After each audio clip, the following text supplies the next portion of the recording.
Elle dit, je sais qu'il ressuscitera au dernier jour avec tout le monde. C'est cette phrase-là qui a un peu tiqué Jésus-Christ. Mais comment cette femme, elle n'a qu'une partie de la dimension avec laquelle je fonctionne dans le monde. Marthe savait que Job avait dit dans son livre, je sais que mon rédempteur est vivant, il se lèvera le dernier. Ça veut dire qu'elle a une attribution de Jésus-Christ qui est vraie, mais c'est juste une partie de la vérité qu'elle a. Elle a eu un exemple dans Apocalypse 1. Quand Jean voit Jésus, il tombe par terre comme mort. Jésus-Christ vient, il tombe par terre comme quelqu'un qui était mort. Jésus-Christ vient, il le tient par la main droite. Il dit, je suis le premier et le dernier. Ça veut dire qu'il n'a pas seulement la dimension d'être le dernier, mais il a aussi la dimension d'être le premier. C'est comme ça qu'il dit à Marthe, il dit à Marthe, il dit, je suis la résurrection et la vie. Parce que quand Christ agit dans sa dimension de vie, il agit comme le premier. Il vient pour inaugurer quelque chose. Il vient pour inaugurer quelque chose. Mais quand il agit dans son attribut de dernier, il vient pour ressusciter quelque chose. C'est pourquoi il dit à Marthe, maintenant tu parles de la résurrection. Mais tu ne sais pas que la résurrection est juste en face de toi. La résurrection que tu cherches, elle est juste en face de toi. Mais je ne suis pas seulement la résurrection, je suis aussi la vie. Et puis il lui dit, quiconque croit en moi, vivra combien même il serait mort. Et quiconque vit et croit en moi ne mourra jamais. En disant ça à Marthe, il a vu en Marthe un certain doute en elle. Il a essayé de regarder Marthe. Il s'est rendu compte que Marthe ne croyait pas en ce qu'il disait. Alors la vérité c'est laquelle? Quand Dieu te pose une question, ça veut dire que la réponse au problème que tu l'as posé se trouve dans la question qu'il te pose. En fait, Jésus-Christ n'était pas encore entré à Bethanie. Il avait juste besoin du code d'accès. C'est pourquoi il dit à Marthe, crois-tu cela? Marthe dit, je sais que tu es le Christ qui devrait venir dans le monde. La vérité c'est que si ce que Marthe avait dit correspondait à ce qu'elle croyait, les portes de Bethanie devraient s'ouvrir et permettre à Jésus-Christ d'entrer à Bethanie. Mais ce qu'elle disait, elle ne le croyait pas. Parce que Jésus en hébreu veut dire salut, mais Christ veut dire onction. Ça veut dire que la vraie nature de Dieu ne se trouve pas en Jésus. La vraie nature de Dieu se trouve dans le Christ. Il celui qui a la révélation du Christ, il a la révélation de la nature de Jésus. Elle dit que tu es le Christ qui devait venir dans le monde. Mais ma Bible déclare ceci. Le Christ pose à ses disciples, mais qu'est-ce que les gens disent de moi? Les gens disent que tu es Élie, que tu es Jean-Baptiste, que tu es le prophète qui devait venir. Après il dit, mais vous, que dites-vous que je suis? Bien, c'est là qu'il dit que tu es le Christ, le Fils du Dieu vivant. Et le Christ dit que ce n'est ni la chair ni le sang, mais c'est mon Père qui t'a révélé ça.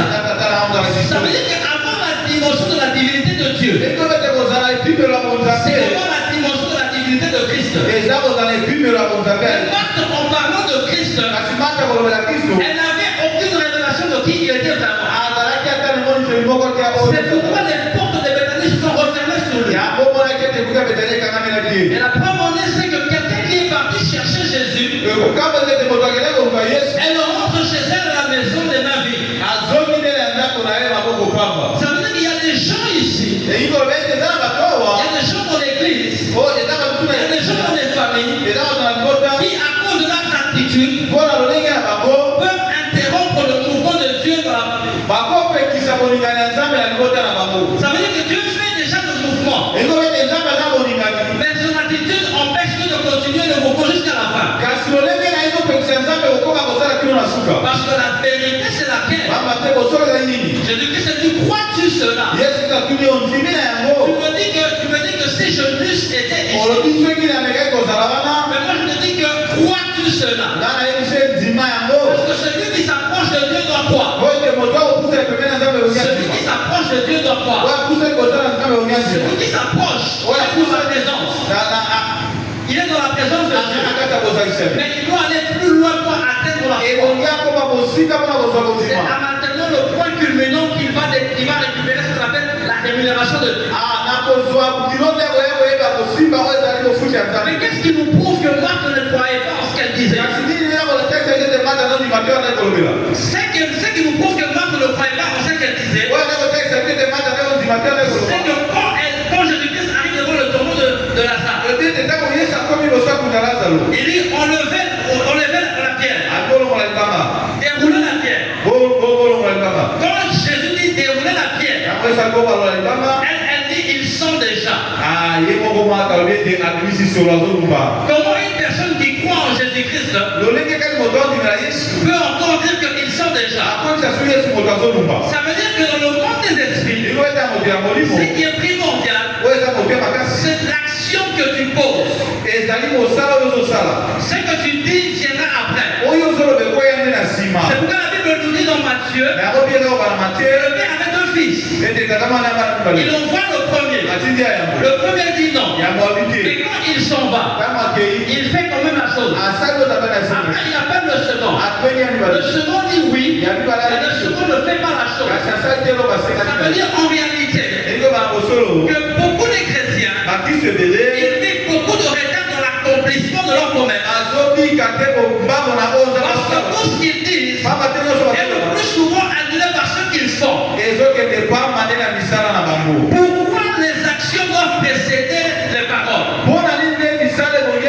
Parce que la Bible déclare que Jésus-Christ, il s'est rendu obéissant jusqu'à la mort de la croix. C'est pourquoi aussi Dieu l'a souverainement élevé, afin que le nom de Jésus-Christ tout genou fléchit. Ça veut dire qu'avant de confesser, il faut d'abord se mettre à genoux. Le monde des esprits ne considère pas d'abord la parole. Si tu cites beaucoup de versets bibliques à l'église, tu arrives chez toi, tu cites beaucoup de versets bibliques. Tu confesses que Jésus-Christ est ton Seigneur et ton Sauveur. Mais si tes actes représentent qu'ils sont déjà, tu vas interrompre un mouvement que Dieu avait commencé à faire.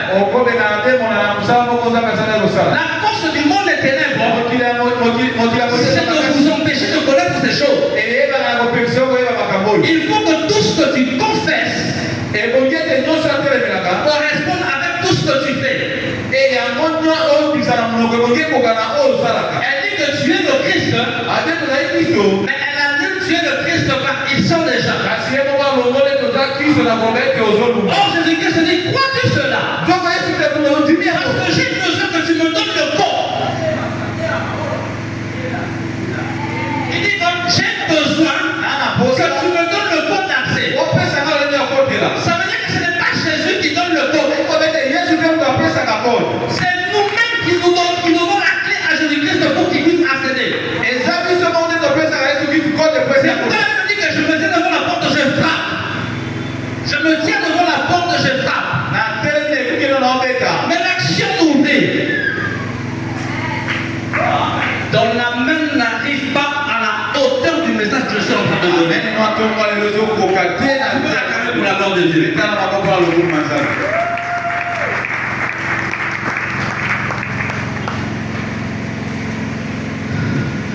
Jésus-Christ a besoin d'une code d'accès.